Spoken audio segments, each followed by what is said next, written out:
I appreciate it. Hudson Flynn, you Hello. are amazing, and I'm so glad that you've been a part of the festival. And tell us a little bit about your film Friday. First of all, you're amazing, and thank you for letting me be a part of the festival for so many years. It was one of my favorite things to do. My film Friday is a drama short film made entirely by high school students, which usually, I mean, all of my films are because I'm 17, but I try and drive it home with this one because Yes. it's definitely the most ambitious thing I've ever done. It took more people than anything I've ever worked on, and it's about something that all of us find really important, which is kind of the paranoia and effects on mental health surrounding school shootings in the U.S. And absolutely. Yeah, and so the film follows a character named Sam who has this sort of like anxiety-driven dream about crying in his classroom and not knowing why. But he also has an anxiety disorder of not being able to kind of move when he's anxious, he's tough under pressure. Yeah, he can't, he kind of freezes under pressure. And which was also important because, well, and we can get into whatever later, but when writing it, I just there was always this idea of like he can't get the words out at the climax of the film when he has the opportunity to sort of get everybody out of there. Yes. And it's interesting the different responses I've heard to the film, because I've also, not that this is at all like crazy stirring the pot, but it's the most like controversial thing I've ever worked on. So people have so many different opinions on what it means, which has been really exciting just to explore like how people interpret my stuff. But a lot of people would get like confused or upset as to why he couldn't do it.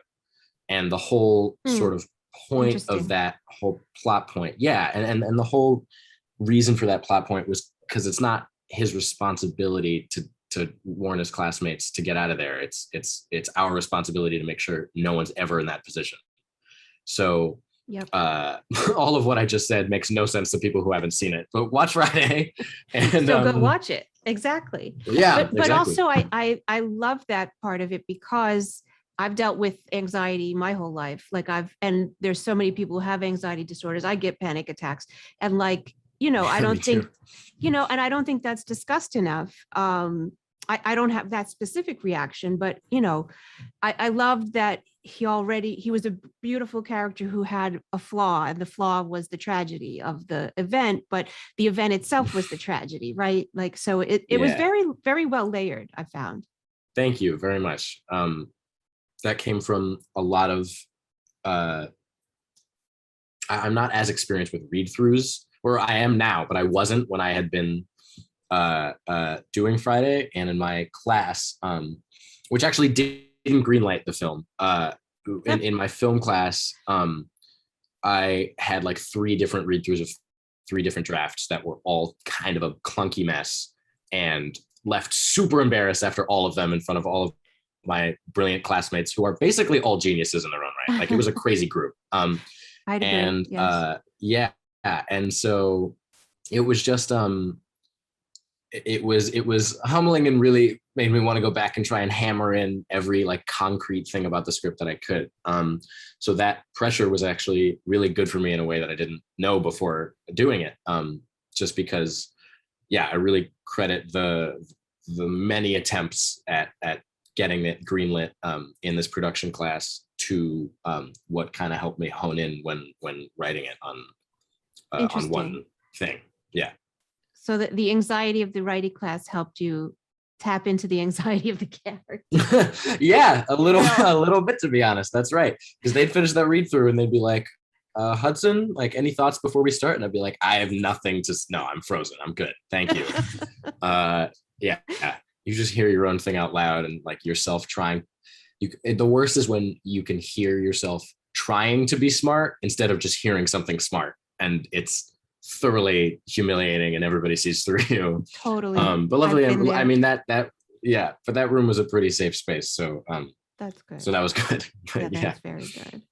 I have to tell you an aside, like basically during I'd seen it, I'd watched it at least twice in judging it, right? And then when I was sitting in the theater watching it during the festival, I literally had to leave. And I went, I don't know, I didn't know where to go. So I went upstairs to the projection room, and Kat was in there, and I was just sobbing. I was literally just sobbing, and Kat was like trying to comfort me.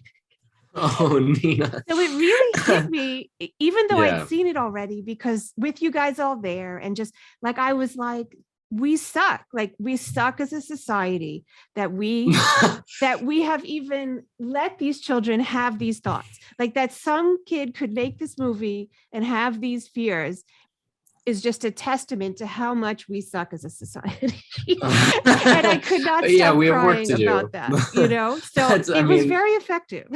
I'm grateful to hear that it moved you in that way.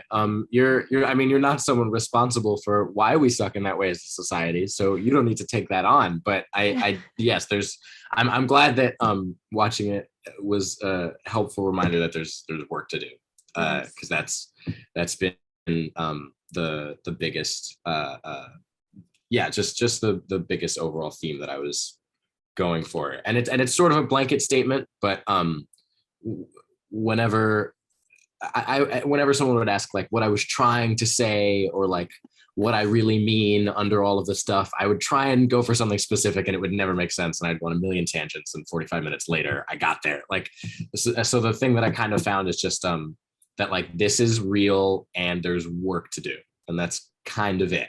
Yeah. I mean, I think it's very obvious what you're saying.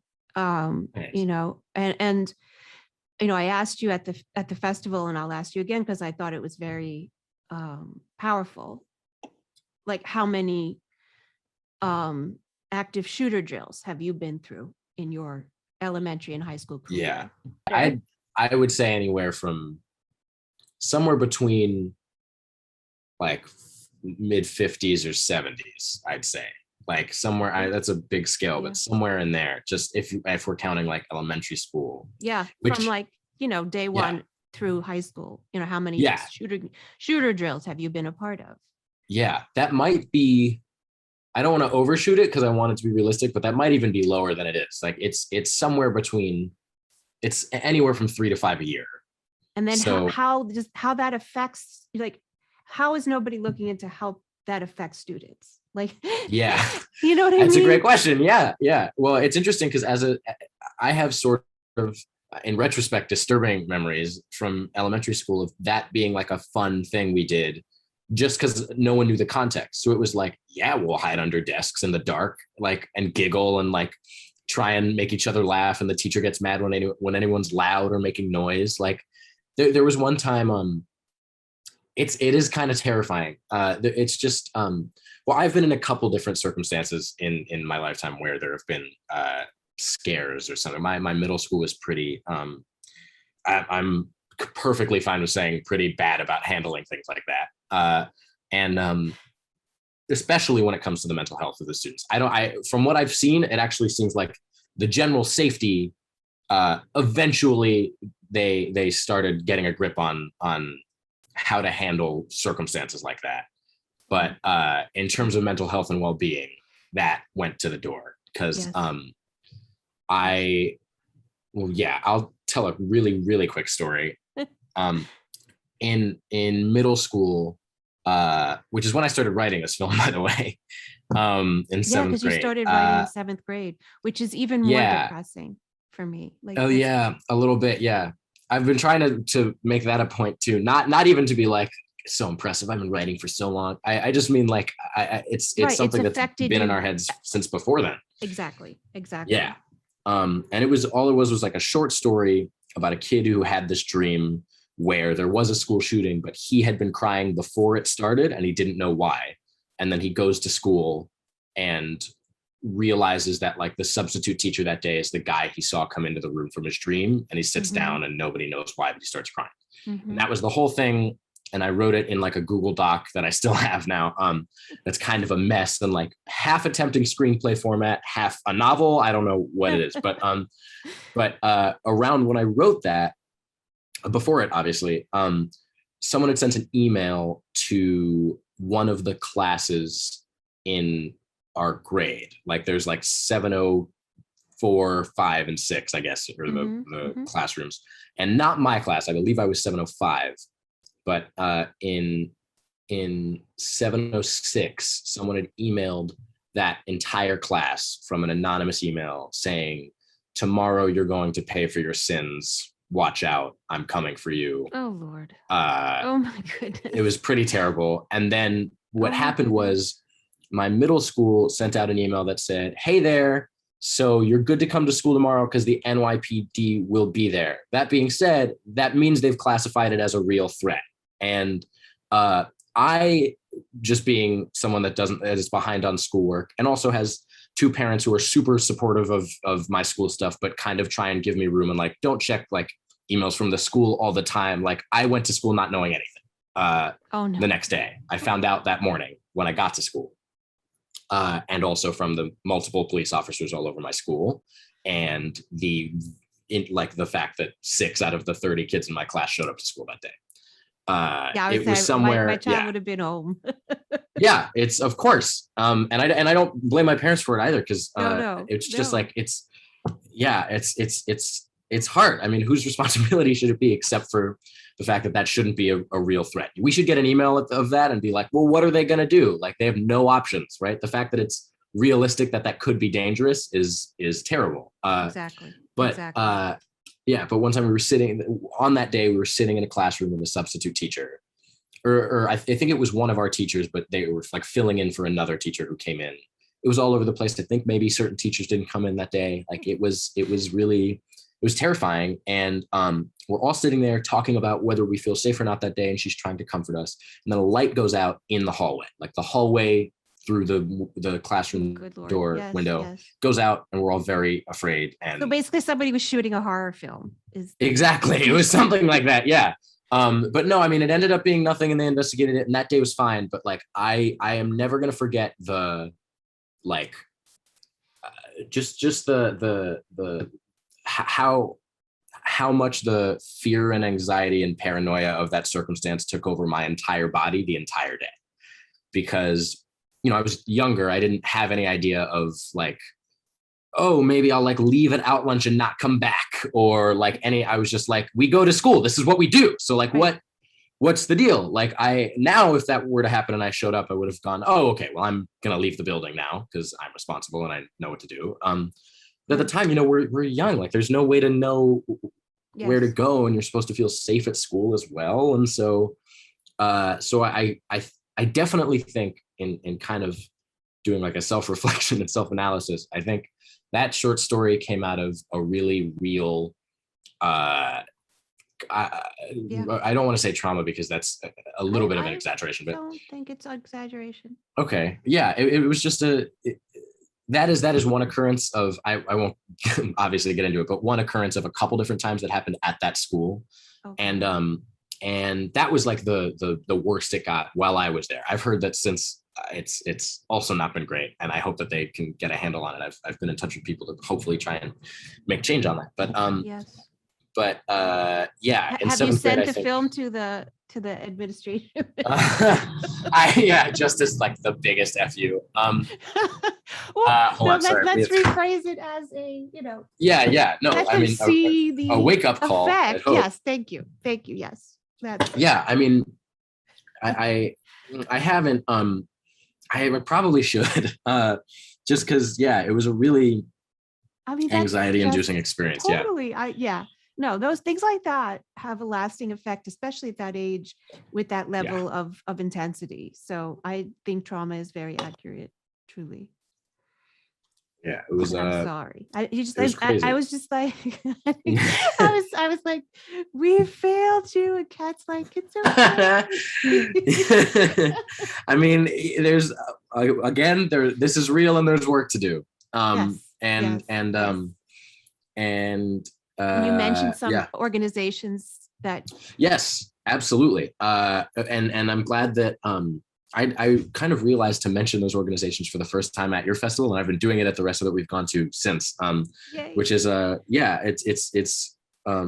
really important if organizations that are actively making change, whether there's one event or not, that are continuously pushing are March for Our Lives, the Sandy Hook Promise, and Every Town for Gun Safety. There's more, but those three are really the pillars of what's holding it up right now, especially March for Our Lives, specifically directed towards what the film is about, which is that paranoia. This is my roommate, Kevin. Hey, Kevin. But March for Our Lives does a lot, especially in terms of mental health for teenagers our age. And it's also, I think it's pretty fascinating and important that it's created by, and I think still partially run by the survivors of the Parkland shooting. I was gonna say, I thought that was, and they've been very active in kind of politics as well, right? They absolutely have. Cameron Kasky is one of the spokespeople for that. Every time he goes on a network, I'm grateful because he's incredibly well spoken and does a great job of representing a lot of the fears that people our age have. Yeah, it's the point is especially March for Our Lives, but also Sandy Hook Promise and I think definitely representatives of every town for gun safety are trying to make change, and the anchors of each of those organizations are people who have experienced or been affected by circumstances like that. So those are some really great places to donate to. And if the film made you feel anything at all, no donation is too small. Absolutely. So yeah. And what are you working on now? Right now, well, I'm a freshman in college, so I'm working on that. I'm working on that. Yeah, I've got a couple of screenplays that I'm trying to get off the ground. Something with Bella, my best friend and work colleague Bella Sabin. We're trying to figure out a screenplay that we've been working on since June-ish. But then also right now, and this is really early, so honestly, I'm going to say this so that I hold myself to finishing it. I'm working on a series, and that's been really exciting because I've gotten to collaborate with some really cool people in a teenage-run writers' room. And as for it going into production, we have no idea yet. But writing it has been really exciting and educational, and that's been great. Yes, I mean that's what it's all about, right? I mean, yeah. You've been on like a production mule for years now. A little bit, yeah. So I think you can take time to kind of, explore whatever part of it you want to dive into at this point. Yeah, thank you. It's funny. I've been like a little bit restless with the fact that Friday's the last thing that I made, just because high school was that mule of like every 2 months we have something new and all of them are different and we're going to do all this stuff. Yes. So it has been really interesting and educational to just like sit down and learn for a little while and not have to do anything. And sometimes it's great. And sometimes I'm like, I need to put pen to paper right now. But yeah, I mean, both are, whatever is needed, honestly, especially in these times. Cause like, I mean, I started creating more because of the times being crazy, where it helped me, it helped calm me. So truly whatever helps you, like no judgments. Thanks. Yeah. I definitely like writing to calm myself down and yeah, hopefully I'll have more soon, but we'll see. Yay. And where can people find you? You can find me on Instagram at Hudson Makes Movies, and my films are on vimeo.com/Hudson Flynn. And if you want information about Friday, you can go to fridayshortfilm.com to watch it. And also, hopefully, we'll have some donation sites up on that website soon if all goes according to plan. So that's great too. Awesome. Yay. Thank you so much for talking. Thank you so much. I love you, Nina, and I love Astoria Film Festival. And I can't wait to see more work. I can't wait to be the nerdy, like, old lady. Not that I'm not already, but the nerdy old lady who's like, I knew him back when he was just a little wee boy. I'm going to have a Southern accent like that too. Yeah, I was going to say, you will have developed a dialect. That's great. That's a really exciting choice. I'll become a dialect coach in my older years. Yes. Amazing. And I'm going to say, before she was an amazing dialect coach, I knew her when she ran the Astoria Film Festival. So we can do that for each other. There you go. That's great.